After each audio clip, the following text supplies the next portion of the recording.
O programa que será exibido a seguir é de total responsabilidade de seus produtores e idealizadores. Olá, muito boa noite para você. Confira agora os destaques do Jornal da Fonte. Motoristas rejeitam mais uma vez proposta patronal em impasse e continua. Transporte coletivo pode ter nova greve a partir do dia 15. Polícia prende quadrilha que roubava carros e traficava drogas na região metropolitana de Goiânia. Ainda pesa sobre o grupo acusação de assassinato. Aparecida de Goiânia recebe campanha contra o trabalho infantil. População é chamada para denunciar casos. E ainda você confere a partir de hoje uma série de reportagens sobre a escalada da violência no Brasil. Em Goiás, a realidade é refletida nos números de homicídios. Hoje é quarta-feira, 4 de junho de 2014. O Jornal da Fonte já está no ar.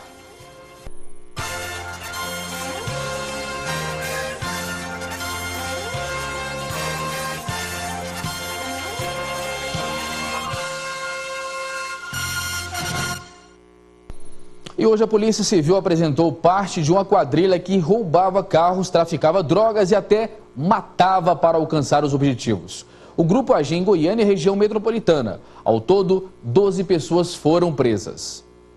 76 motos, um jet ski, 2 submetralhadoras, 5 pistolas 9mm, 2 delas de precisão de mira, todas de uso restrito, além de grande quantidade de cocaína e produtos para o refino da pasta base, foram encontrados pela Polícia Civil em uma chácara no conjunto Vera Cruz e em algumas residências de Aparecida de Goiânia. A ação faz parte de uma operação deflagrada pelo 4º Distrito Policial de Aparecida em parceria com a Polícia Militar. Uma investigação realizada há 2 meses descobriu uma quadrilha de tráfico de drogas e roubo de veículos, comandada por este homem, Flávio Fernandes da Silva, vulgo Flávio Ladrão, que está preso. Estaria comandando uma quadrilha especializada em roubar carros, motocicletas, também especializada em traficar drogas, e de lá também partiam ordens para assassinar pessoas. De dentro da cadeia, Flávio dava ordem para os serviços. Em uma interceptação telefônica, ele dava metas para os bandidos cumprirem. Inclusive, ele disse que o assaltante tem que roubar pelo menos um carro por dia. E quando ele mandava roubar motocicletas, elas eram utilizadas para a prática de outros delitos, inclusive crime de homicídio. A operação, que prendeu 11 pessoas da quadrilha, ainda tem 2 foragidos. Ela teve que ser antecipada porque 6 pessoas estavam marcadas para morrer após ordem do Flávio, chefe da quadrilha. A Polícia Civil tem estas provas e tem até os nomes das vítimas.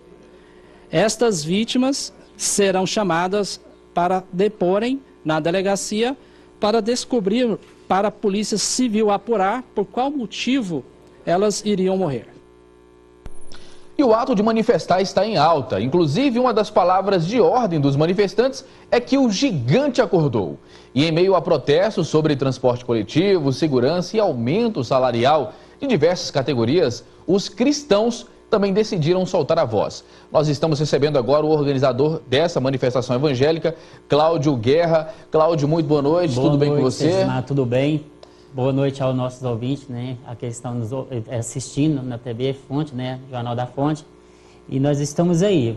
Qual que é a principal bandeira, Cláudio, aí desse ato de manifestação que vocês estão organizando? O tema dessa campanha é clamando em uma só voz.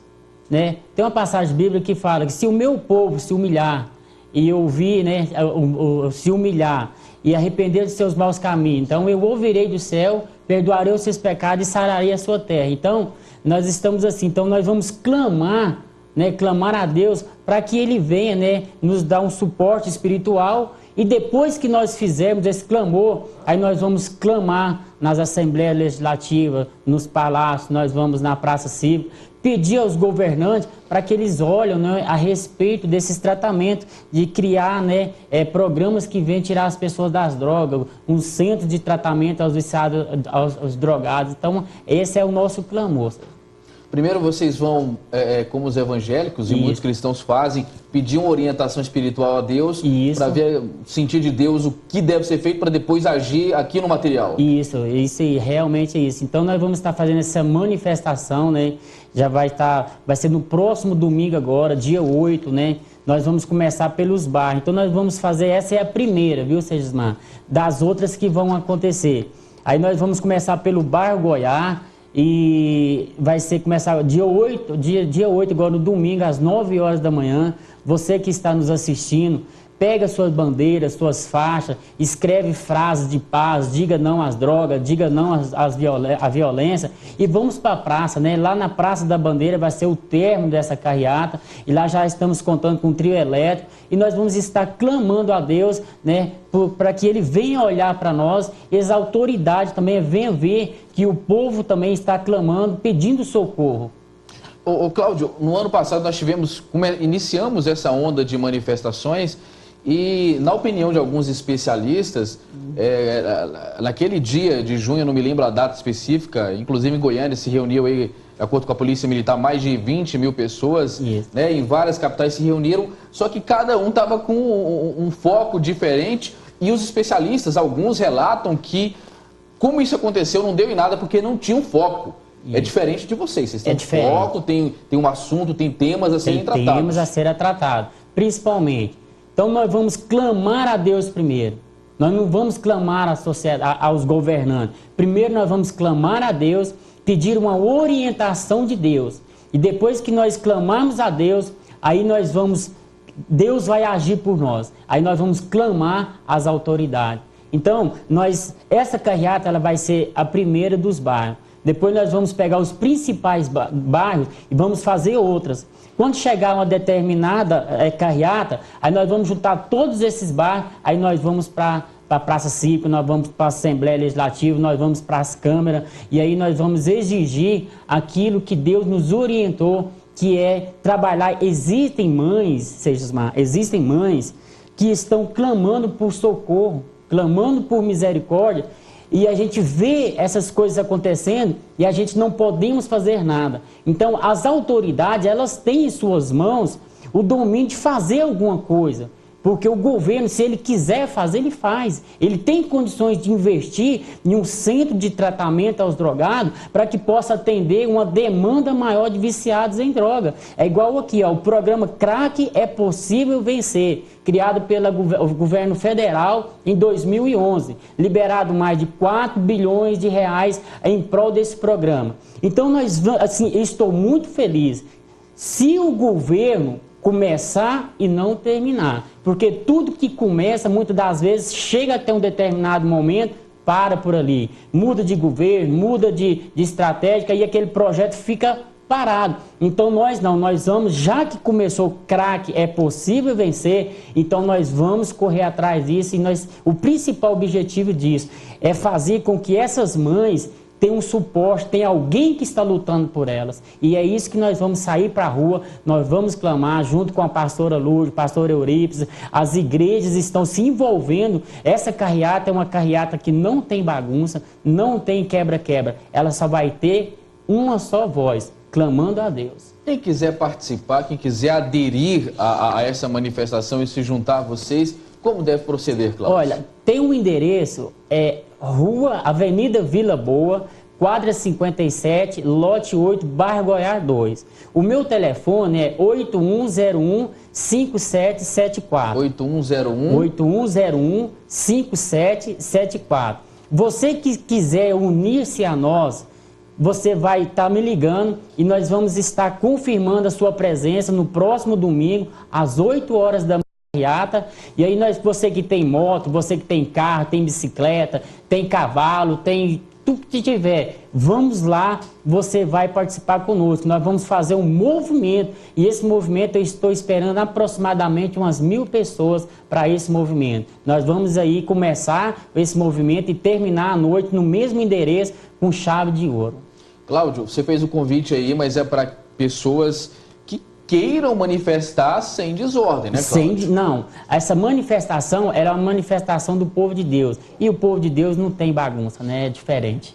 Pessoas de outras religiões de qualquer podem religião, participar também? Espírita, católica. Nós não estamos pregando igreja, nós estamos pregando a paz, estamos pregando o amor. Então, todos aqueles que pregam a paz e amor, juntem-se a nós e vamos ali clamar em uma só voz. Está precisando, é uma excelente causa. Eu conversei com o Cláudio Guerra, organizador de um evento, uma manifestação que vai acontecer nos próximos dias, aí organizada pelo meio evangélico. Cláudio, parabéns aí pela iniciativa, boa sorte para vocês, que Deus os acompanhe e que renda frutos. É isso aí, muito obrigado. Eu conto aí com a ajuda de vocês também e agradeço por ter nos dado essa oportunidade de estarmos divulgando esse trabalho. Pois é, e a campanha Trabalho Infantil é Ilegal foi lançada hoje em Aparecida de Goiânia. A ação tem como objetivo combater o trabalho infantil no estado de Goiás. De acordo com a Organização Internacional do Trabalho, só no ano passado, no mundo todo, 168 milhões de crianças e adolescentes entre 5 e 17 anos foram encontradas em situação de exploração. Dados do IBGE apontam que Goiás tem a 7ª pior colocação no ranking nacional de trabalho infantil. Para reduzir esse número, todas as instituições que integram o sistema de justiça de Goiás lançaram a campanha Trabalho Infantil é Ilegal. Denuncie. Nós queremos é que as nossas crianças tenham mais oportunidade de estudo, mais oportunidade de crescimento intelectual para romper essa barreira da pobreza, entendeu? Na periferia. Nós precisamos é que essas crianças estudem. Esse trabalho infantil é ilegal. De acordo com a Organização Internacional do Trabalho, Goiás já registrou 123 mil crianças em situação irregular. Para o procurador do trabalho, obrigar o menor a trabalhar de forma irregular traz prejuízos para a criança. São inúmeras as consequências. A primeira consequência que nós temos é a evasão escolar, o déficit escolar, a deficiência na formação física, psíquica e moral. Então engana-se a família, engana-se os pais que acham que a criança está segura no trabalho, né? Aquele mito que tem na sociedade, é melhor estar trabalhando do que estar no crime, do que estar na prostituição. Então existem várias outras alternativas em torno das políticas públicas do Estado para que essa criança tenha um futuro e um desenvolvimento melhor. Quem souber de crianças e adolescentes em trabalho irregular, salvo os serviços de aprendiz legal, deve denunciar. A denúncia pode ser feita pelo Disque 100, a denúncia pode ser feita de forma anônima, basta a pessoa informar onde é o local, qual a criança, a média de idade e onde pode ser encontrada aquela criança. E veja a seguir, a escalada da violência assusta brasileiro e você vai acompanhar o início da série especial Caos na Segurança Pública. Continue aqui na Fonte, nós voltamos já.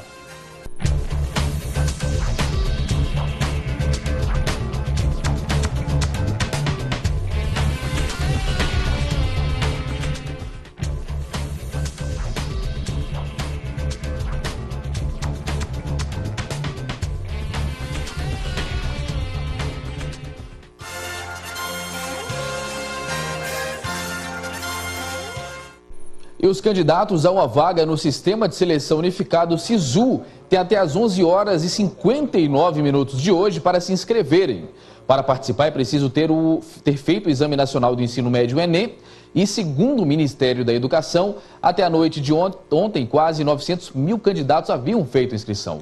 O resultado da primeira chamada do SISU deve ser divulgado no dia 6 de junho e as matrículas podem ser feitas entre os dias 9 e 13 de junho. A segunda chamada está prevista para o dia 24 de junho, com as matrículas entre 27 de julho e 2 de julho. Os candidatos que não forem convocados nas duas chamadas podem integrar a lista de espera.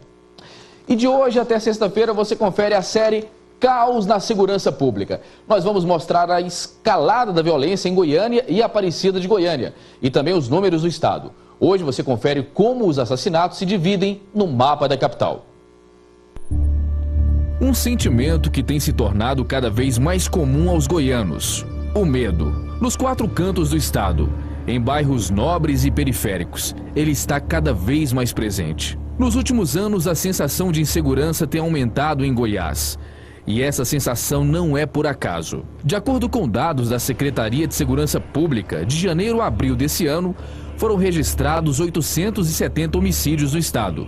No mesmo período, mais de 13 mil pessoas foram vítimas de roubo e mais de 26 mil furtos foram realizados. 550 residências foram roubadas e mais de 5.600 casas foram furtadas. Quase 5 mil comerciantes tiveram seus estabelecimentos roubados e furtados. E mais de 5.400 veículos também foram roubados e furtados.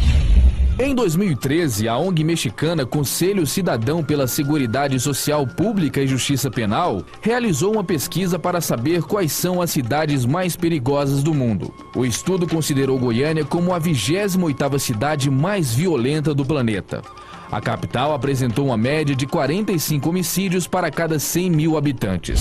Nos primeiros 4 meses desse ano, aconteceram 185 homicídios em Goiânia. Cerca de 15% desse total foi registrado em 4 bairros. No Jardim Guanabara, houve o registro de 8 homicídios. 6 aconteceram na região central de Goiânia. Outras 6 pessoas foram assassinadas no Jardim Novo Mundo. E no setor Pedro Ludovico, 6 pessoas também perderam suas vidas vítimas de homicídio. Nós estamos no Jardim Petrópolis, no Morro do Mendanha, na saída para Trindade. A gente percebe que é uma região pouco habitada. Aqui tem muito mato. O matagal tomou conta aqui da região. E foi justamente neste ponto, aonde eu estou, que no dia 8 de março desse ano, considerado o Dia Internacional da Mulher, que 4 moças foram brutalmente assassinadas. Seus corpos estavam espalhados aqui pelo chão. Das 4 moças, 2 eram menores de idade. O episódio ficou conhecido como a chacina do Morro do Mendanha. Rayane Kelly Silva, 15 anos. Sinara Monteiro da Costa, 16. Mileide Morgana de Lima e Ana Kelly Martins, ambas com 19 anos. As 4 foram executadas com um tiro na cabeça. Um crime que chocou o Estado. E amanhã você continua acompanhando essa série. O Código Penal brasileiro estipula 3 regimes de cumprimento de pena. A ideia é que o reeducando vai sendo reintegrado aos poucos à sociedade. Nesta reportagem, você vai ver como funciona cada um dos regimes. Em especial, o semiaberto, que também tem sido alvo de críticas de especialistas em segurança pública.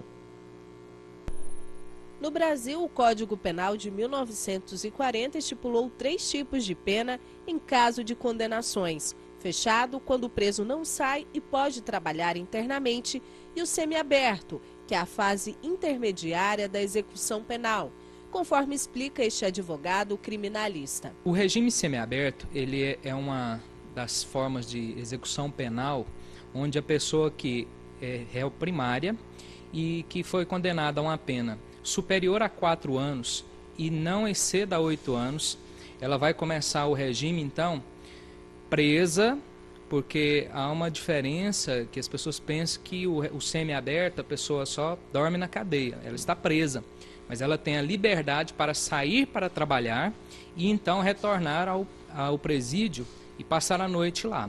Ainda o regime aberto, quando o preso cumpre a pena em casa de albergado. De acordo com a lei, os detentos permanecem no local apenas para dormir e aos finais de semana. Em Goiânia existe a Casa do Albergado e a região metropolitana. A lei de execução penal traz a possibilidade de ressocialização do preso. É o exemplo do regime semiaberto. Considerado uma conquista dos direitos humanos, ele tem o objetivo de reinserir gradualmente o detento à sociedade. Mas para alguns especialistas, o regime não funciona. Já virou uma porta giratória para a impunidade. O Estado libera para as ruas, quando não está com a tornozeleira, que é uma novidade no mercado em Goiás. Ele fica completamente fora de controle do Estado e pode, inclusive, usar um documento falso, dizendo que está trabalhando no espaço, e é um álibi, e que, na verdade, ele não está, e naquele momento ele está, por exemplo, cometendo um crime. Nós não temos um regime semiaberto que funcione como a lei determina. Nós temos apenas no Complexo Prisional de Aparecida esse regime semiaberto e que as pessoas estariam trabalhando na colônia agrícola e industrial. Agora, o caos maior seria em termos do interior do Estado, onde é necessário esse regime, é um regime que está na legislação e que nós não temos estrutura física para que ele aconteça. Com aproximadamente 574 mil presos, o Brasil tem hoje a 4ª maior população carcerária do mundo. Atualmente, mais de 74 mil detentos estão no semiaberto. Em Goiás, são 2.022 presos que cumprem esse regime. Muitos desses reeducandos estão sendo acompanhados por tornozeleiras eletrônicas. O sistema 24 horas monitora 570 pessoas que cumprem algum tipo de pena no estado. O dispositivo ele tem uma comunicação com o satélite que se comunica com o aparelho através de 2 chips de telefonia celular. Esses chips, por sua vez, comunicam com as torres de telefonia celular e full-time com a central de monitoração. Ou seja, nós recebemos informações instantaneamente, a todo momento, de todo o trajeto que o custodiado faz. Esse detento que não quer se identificar diz que a tecnologia trouxe uma série de benefícios a ele. Para mim foi bom. Foi bom, tá sendo bom, porque eu tô passando tempo em casa com a minha esposa. Se por um lado há bons exemplos, por outro, a realidade do Brasil é de um sistema que está em crise, com cadeias superlotadas e muitas vezes sem alternativas para uma nova vida. Vários detentos continuam cometendo delitos e se favorecendo das brechas presentes na lei. De acordo com a Secretaria Estadual de Administração Penitenciária e Justiça, em Goiás, a reincidência gira em torno de 61%, sendo que desse total, mais de 51% são de incidentes, ou seja, presos que ainda estão com processo judicial em andamento e que cometem um novo crime, e menos de 10% são reincidentes, aqueles egressos do sistema prisional que cumpriram pena e que cometem um novo delito. Tramita no Congresso Nacional uma reforma do Código Penal. A proposta é elevar as penas para crimes mais graves e aumentar o rigor para a progressão de regime de cumprimento de pena. Alguns ajustes precisam ser feitos na legislação, inclusive do menor, inclusive do semiaberto, justamente para que quem for altamente lesivo à coletividade, que representa de fato um perigo, que mata, que estupra, que trafica, independente da idade, ele precisa ser recolhido.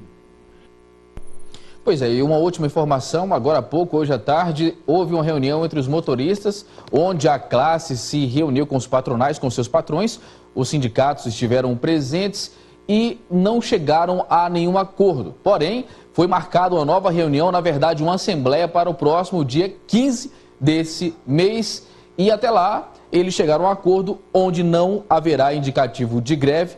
Vamos aguardar para ver o que é que vai dar, né? E o Jornal da Fonte vai ficando por aqui. Mais notícias você confere amanhã ao 12h45 no Jornal Goiás Alerta.